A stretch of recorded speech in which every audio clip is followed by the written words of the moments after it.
Imagine waking up to the news that one of the world's most feared men is finally gone. The streets of Guadalajara, Mexico's second-largest city, suddenly turn into a war zone. Highways blocked by flaming barricades, stores, banks and gas stations set ablaze. Gunfire echoing through neighborhoods, schools shut down, airports paralyzed, tourists stranded in paradise resorts like Puerto Vallarta. This isn't a movie, this is Mexico right now, February 2026, in the aftermath of the death of Nemesio Oseguera Cervantes, better known as El Mencho, the boss of the Jalisco New Generation Cartel, or CJN. Today, we're diving deep into what happened, why it exploded like this, and what it could mean for Mexico and the world. Stick around till the end because this story is still unfolding, and you won't want to miss the updates.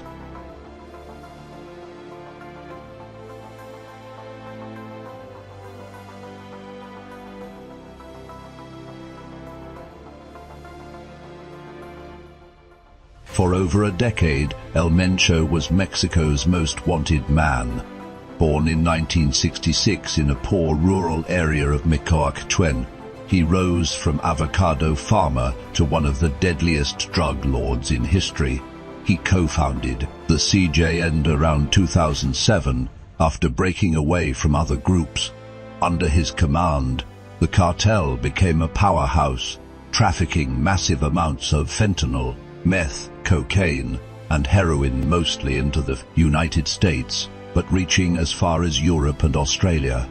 The US government put a $15 million bounty on his head, one of the highest ever.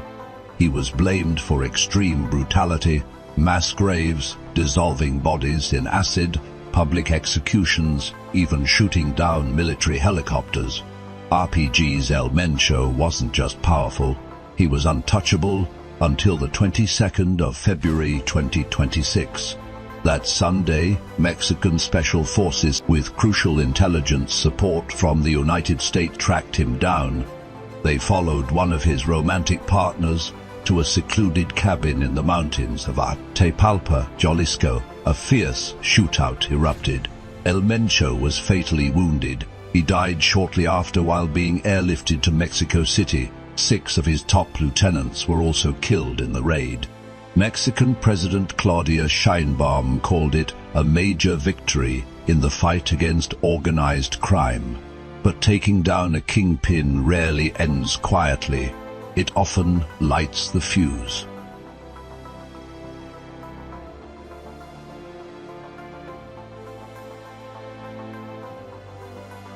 Within hours of the news leaking, even before official confirmation, a CJN gunman unleashed hell.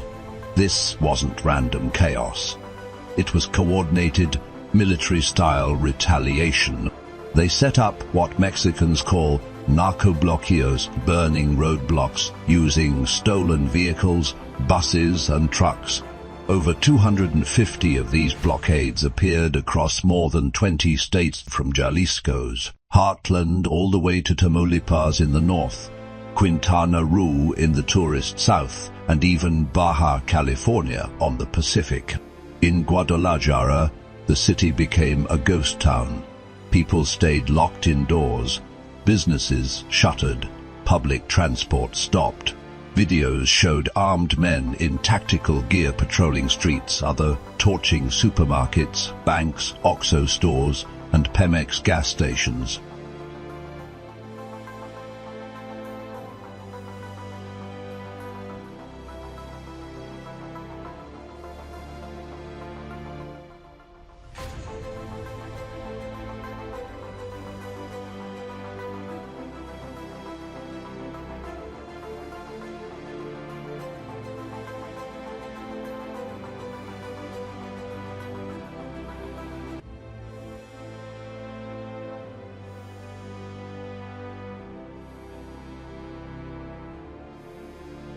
Security forces clashed hard. At least 25 National Guard members were killed in ambushes. Some reports say up to 73 total deaths, including cartel members, police, and at least one civilian. Dozens more were arrested, flights were cancelled or diverted. Tourists in beach towns were told to shelter in place by their embassies.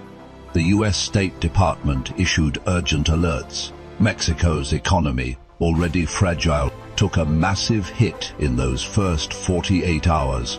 This kind of public demonstrative violence is the CJN signature. It is not just revenge, it is a message: you hit us, we hit back harder, we can paralyze the country. Experts compare it to past kingpin takedowns, Chapo Guzman's sons, Beltran Leiva, Zetas leaders. Each time, decapitation brought short-term explosions, then longer, bloodier turf wars.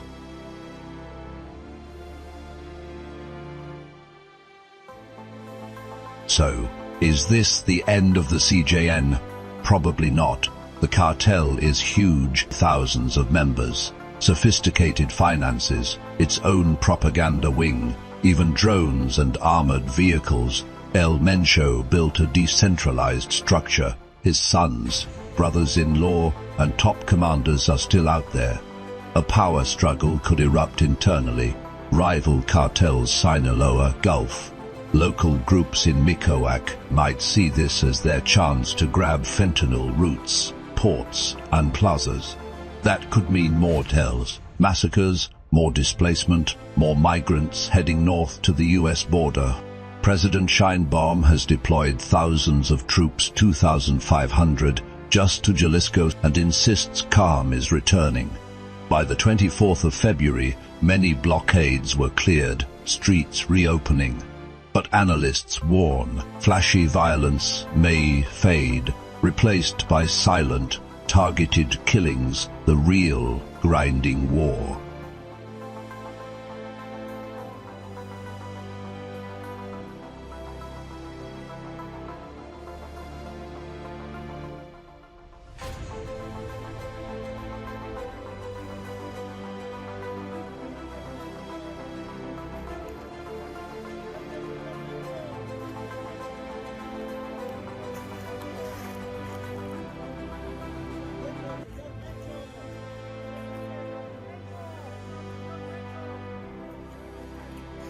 This also puts pressure on U.S.-Mexico relations.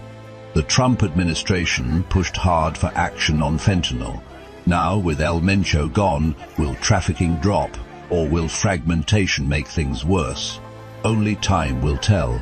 But right now, ordinary Mexicans are paying the price, living in fear, losing livelihoods, wondering if tomorrow brings more fire. This crisis is far from over.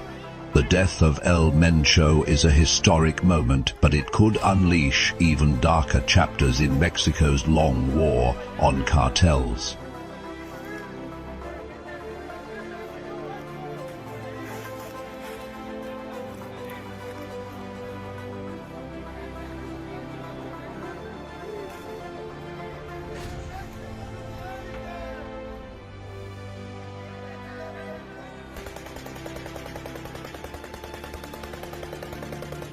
If you want to stay updated on this fast-moving story, 20+ deep dives into global conflicts, hidden truths, and real-world impacts, hit that subscribe button right now.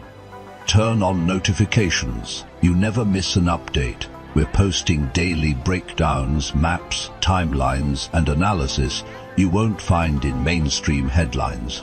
Drop a like if this video opened your eyes. Comment below. Do you think taking out leaders like Mencho helps, or just makes things worse? Share this with anyone who needs to understand what is really happening south of the border. Thanks for watching. Stay safe, stay informed, and I'll see you in the next one. Subscribe now. Let's keep uncovering the truth together.